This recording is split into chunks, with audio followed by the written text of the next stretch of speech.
In 1945, the United States and the Soviet Union were allies, joined triumphantly in World War II, which ended with total victory for Soviet and American forces over Adolf Hitler's empire in Europe.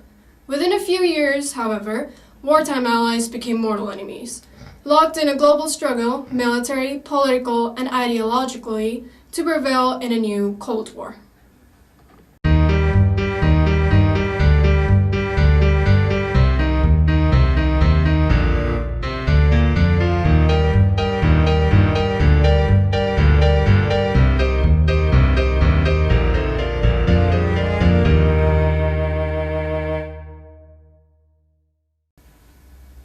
I am, like the rest of my countrymen, hardly on the German side in the war. But what is it to be said of the progress of humanity?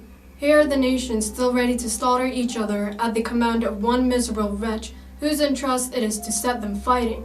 Is this the 19th century, or the 9th? Are we before the time of Christ or after? I begin to believe in only one civilizing influence, the discovery one of these days of a destructive agent so terrible that war shall mean annihilation, and men's fears shall force them to keep the peace. After the US dropped the atomic bomb in Hiroshima and Nagasaki, the bomb destroyed their cities completely and killed millions of people. Since the US and USSR completely disagreed with each other's ideologies, the USSR felt threatened by the US possessions of the atomic bomb, so the USSR created their own nuclear bomb to achieve diplomatic warfare. The US hoped that the threat of the bomb might intimidate the Soviet Union resistance to American proposals or reduce the controls, but they were disappointed to find that the security by the borders became more protective and controlled. In these series of events, how were their political relations like? What were the cultural and environmental changes on the citizens and their cities? Did they ever use it against each other? How did both the countries make their first atomic bomb? The first type of bomb was the fission bomb, also known as Little Boy. It was dropped on Hiroshima, Japan in August 1945. It contained modified uranium and other metals. This bomb caused atoms to split apart and release energy and hit other uranium atoms, causing a chain reaction. Its explosion has the same energy as 15,000 to 20,000 tons of dynamite, and its temperature reaches 3,871 degrees Celsius. According to ETHW.org, when the Soviet Union demonstrated their atomic bomb in 1949, the scientists such as Edward Teller and others in the US sought an even more powerful weapon. The result was the fusion bomb, also known as the H-bomb. It consists mostly of hydrogen. In order for the bomb to explode, enough heat and pressure are needed to cause fusion of the hydrogen. During the fusion, the particles combine and form helium as opposed to the splitting of an atomic bomb. The bomb was a huge fireball with a radius of 10,000 vertical feet and 210,000 foot tall mushroom cloud in the stratosphere. Light could be seen 1,000 kilometers away with the 5.0 earthquake on the Richter scale due to its explosion force. However, the Soviet leaders prevented a bigger reaction as they didn't want the explosion to reach populated areas of the USSR. So, they cut the bomb's yield by 50%. Another impact on the development of the atomic bomb was the espionage. Espionage was an extremely important aspect of the Cold War. The USSR and the United States pushed extremely hard to obtain the information from the other side, resulting in events we now hear about today. I casually mentioned to Stalin that we had a new weapon of unusual destructive force. The Russian premier showed no special interest. All he said was he was glad to hear it and hoped we would make good use of it against the Japanese. Soviet spies were extremely successful at penetrating the American laboratory at Los Alamos, and they were able to bring back extremely crucial information to speed up the development of the Soviet bomb. In the United States alone, hundreds of Americans provided secret information to the Soviet Union, and the quality of Soviet sources in Britain was even better. In contrast, during the war, neither the American nor the British secret services had a single agent in Moscow. Now for an example. Julius and Ethel Rosenberg were two Americans whose brother-in-law worked at the Los Alamos laboratory. They were Soviet spies who transferred a huge amount of documents and specifies about the bomb to the Soviet embassy. They were paid $1,000 for every packet of information they gave to their Soviet handler.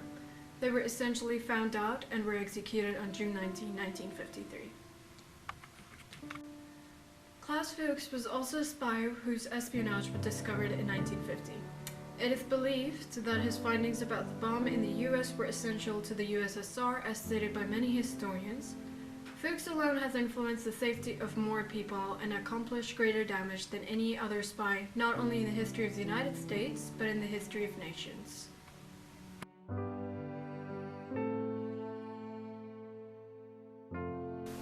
MAD, of course, is an evolutionary defense strategy based on the concept that neither the United States nor its enemies will ever start a nuclear war, because the other side will retaliate massively and unacceptably.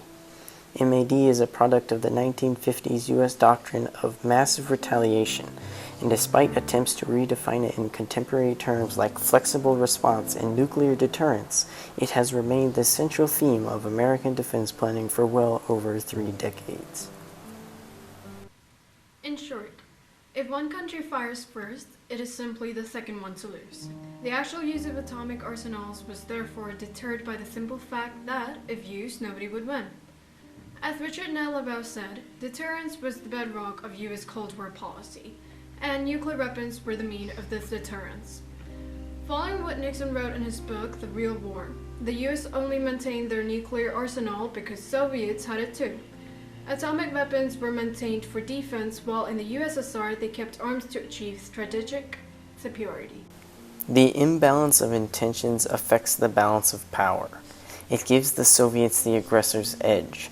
The aggressor chooses the time and place of combat, whether in the jungles of Vietnam, a strike into Central Europe, or an intercontinental nuclear exchange. We have to offset this aggressor's edge by effective deterrence, by superiority of our forces or the skill and determination with which we use them, to create an equilibrium in the conflict, to preserve our safety. We need either more power to offset their inherent advantage or clear evidence that our will to use our power to defend our interests is equal to theirs. This is the context in which we should consider a strategic balance. Richard Nixon, The Real War. In 1972, the Strategic Arms Limitation Talk was signed between US and USSR. It established a strategic parity between the two powers, which agreed on not building more weapons and freezing the number of those at existing levels, as long as obviously both the countries respect the terms of the treaty. From 1945 to 1947, US reduced conventional forces from 14.5 million to 1.8 million because they had a monopoly on atomic weapons, so they had nothing to worry about and no need to spend money on land forces. The Russians instead valued this a lot, as their land force was the most powerful army worldwide. Before losing its nuclear superiority around 1970, the US deterred Soviet intervention in the Berlin crisis during 1948, in the Mideast War in 1956, and in Lebanon in 1958. In the Cuban Missile Crisis, the US still had that so-needed advantage that allowed Kennedy to beat Khrushchev. In 1969, the US government established 4 criteria for strategic sufficiency because they considered MAD necessary, yet not sufficient to grant safety.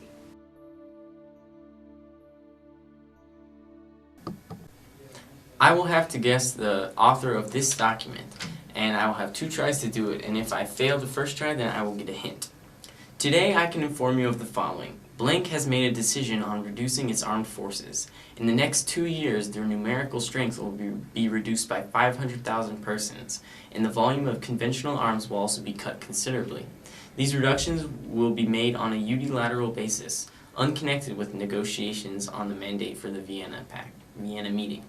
By agreement with our allies in the Warsaw Pact, we have made the decision to withdraw 6 tank divisions from the blank, and to disband them by 1991.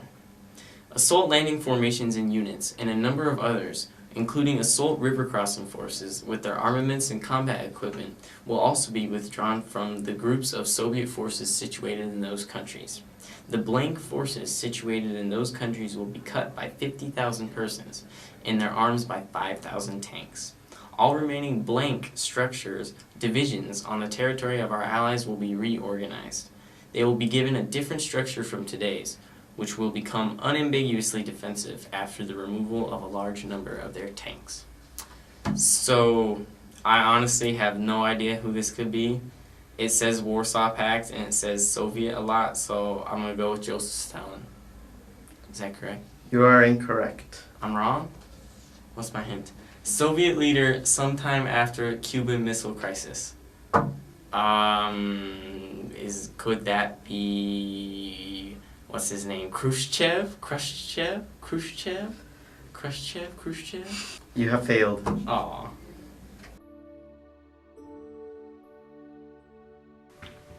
When a nuclear bomb is used, its effects on cities are much greater than its explosion radius. Radiation has the most significant effects, as up to 60% of death in Hiroshima were from radiation burns. The atmosphere of fear created by nuclear weapons is one that was central to the Cold War. The idea that a person could press a button over a territorial dispute or block it and you could die was terrifying. This is what made events like the Cuban Missile Crisis so frightening to the general population and what gave it its importance. Thermonuclear bombs are also a threat to the environment and pose significant environmental effects. A nuclear conflict could potentially block 10% of incoming sunlight and decrease temperature by a huge margin, harming or destroying agriculture and seasonal changes. Though the affected area is relatively small, fallout and radiation could prevent species from returning to the affected area for many years. Finally, weapons production involves radioactive waste, and we currently cannot dispose of it in a safe manner. And now we're back at the Wall of Freedom to bring everything together. The creation of nuclear weapons and the implementation of nuclear warfare created an immediate shift in how we think of war and even our species and life on Earth. The 20th century became the one where the human race acquired the ability to wipe itself out along with all other species, though we could have all just stabbed ourselves, Josephus style. Nuclear warfare is meaningful because it haunts us to this day. We still have the weapons, we still have the capability, we just stopped thinking about it. Though the Cold War is, in a sense, a war between capitalism and communism, it also symbolizes what humans are capable of, and the lengths will go to prevent that crucial capability from coming to light.